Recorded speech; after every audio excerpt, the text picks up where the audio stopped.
మంచి కాలేజ్ అనేది దొరికింది. ఫస్ట్ ఇక్కడ నుండే మా స్టెప్స్ అనేది కొనసాగాయి. ఇక్కడ నుండి నేను డయాబెటీస్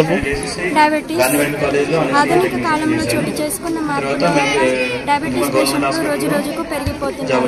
ఇంతకుముందు ఎక్కువ పేదవారిలో వచ్చేది, కానీ ప్రస్తుతానికి సమయంలో చిన్నవారిలో కూడా వస్తుంది.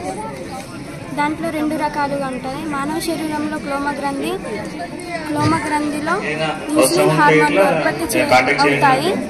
సెకండ్, శరీరంలో ఇన్సులిన్ హార్మోన్లు ఎక్కువగా ఉత్పత్తి అవుతాయి. డయాబెటీస్ సాధారణ 99 100/125 ఫ్రీ డయాబెటీస్ అంటారు. 126 ఉంటే డయాబెటీస్ అని అంటారు.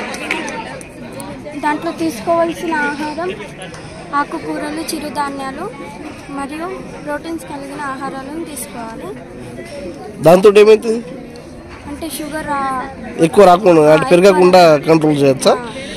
ఇప్పుడు ప్రోటీన్స్ అంటే మంచి ఆహారం, ఆకుకూరలు, చిరుధాన్యాలు, పప్పు ధాన్యాలు తీసుకోవాలి. అసలు ముదోల్ తాలూకాలోనే ఈ కాలేజ్ పెట్టకుండా వీళ్ళందరికీ జాబులు వచ్చాయి కావు.